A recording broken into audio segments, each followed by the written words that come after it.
হাতিরঝিল এলাকা থেকে ওই কিশোরীর অর্ধগলিত লাশ আমরা উদ্ধার করি এবং তাদের জিজ্ঞাসাবাদের ফলে তাদের রিমান্ডের মাধ্যমে আমরা তাদের কাছ থেকে তথ্য পাই এবং তারা সম্পূর্ণ ঘটনাটা ব্যাখ্যা করে। তার 5 জন মিলে কিভাবে তাকে ধর্ষণ করে অত্যন্ত পাশবিক নির্মমভাবে হত্যা করে সেই হত্যাকাণ্ডের বর্ণনা তারা দেয়।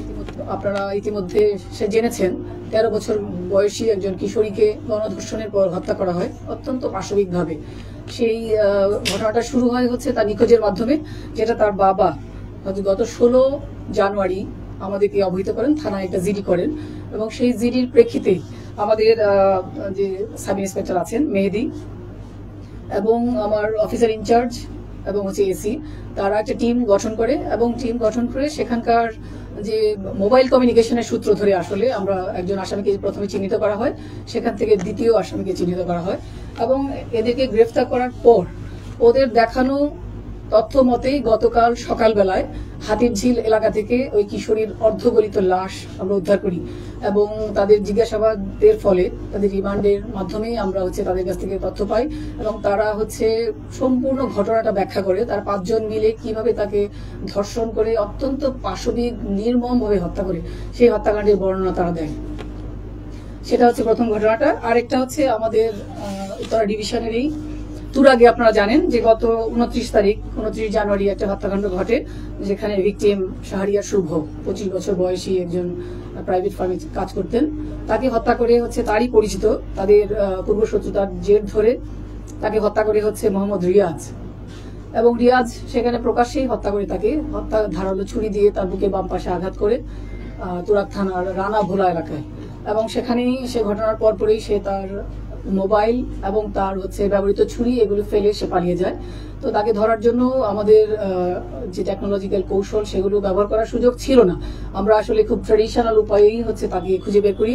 এই জন্য আমরা গতকালই তাকে লক্ষ্মীপুর জেলা থেকে তাকে অ্যারেস্ট করা হয় এবং সেখানে আমাদের যে সাব ইন্সপেক্টর মামুন এবং এই টিমটাই একই টিম এই কাজটা করে এবং তাকে গ্রেফতার করতে সক্ষম হয়।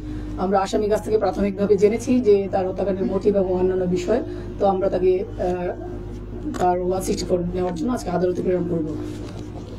তৃতীয় ঘটনাটি আমি আপনাদেরকে কিছুটা বলেছি, সেটা আমাদের ইতালীয় নাগরিক পর্যটক তানিয়া আমাদের সঙ্গে আছেন। তানিয়া গতকাল ভোরেই বাংলাদেশে এসে পৌঁছান। তিনি একজন পর্যটক হিসেবে এখানে আসেন এবং তার 13 নম্বর সেক্টরের যে তার পূর্বেও রেন্টের যে বাসা বা হোটেলে সেখানে তিনি যাওয়ার জন্য একটা উবার মোটর ভাড়া করেন এবং সেই উবার চালকই তাকে পথভ্রষ্ট করে এখানে সেখানে নিয়ে যায় এবং তারই যে সহযোগীর মাধ্যমে আমাদের যে দিয়াবাড়ি ইয়েটা আছে মেট্রো রেলের নিচে গিয়ে তাকে প্রথমে আঘাত করে এবং তাকে ভয়ভীতি দেখায় এবং তার যে ব্যবহৃত আইফোন মোবাইল 13 এবং তার সঙ্গে থাকা 5টি ক্রেডিট কার্ড, তার সঙ্গে 50 ইউরো এবং তার যত মালামাল আছে সমস্ত কিছুই তারা ছিনতাই করে নিয়ে যায়। তো আমরা তানিয়ার কাছ থেকে জানতে পারি স্থানীয় লোকজনই তাকে পরামর্শ দেয় থানায় যাওয়ার জন্য এবং সেই অফিসার ইনচার্জের সঙ্গে তার দেখা হয় এবং আমার অফিসার ইনচার্জ রাহাত অত্যন্ত নিষ্ঠার সঙ্গে তাকে প্রথমে খুবই তাকে সান্ত্বনা দেওয়ার চেষ্টা করে, বলে যে তার হাতে কিছুই ছিল না, তার হাতে নট এ সিঙ্গেল পেনই ছিল এবং কমিউনিকেশন করার কোনো সুযোগ ছিল না। সে তাকে আশ্বস্ত করেন এবং আমাকে ভিডিও কলে আমার সঙ্গে কথা বলে দেয়। আমি একটা অফিস মিটিংয়ে ছিলাম এবং আমরাও তাকে আশ্বস্ত করি যে তার চিন্তার কোনো কারণ নেই, আমরা যেভাবে পারি আমরা সর্বোচ্চ চেষ্টা করবো তার সমস্ত কিছু উদ্ধার করে দেওয়ার জন্য।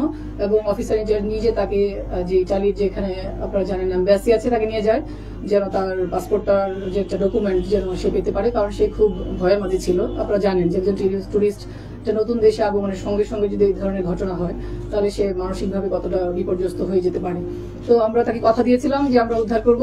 আমরা এই ঘটনাটার জন্য যে আমার যে বলেছি সাদ্দাম আসলে 3বার চ্যাম্পিয়ন হয়েছে, সুতরাং আপনারা জানেন যে তার প্রথম হওয়ার সৌভাগ্য অর্জন করেছে সে এবং আমাদের অফিসার ইনচার্জ।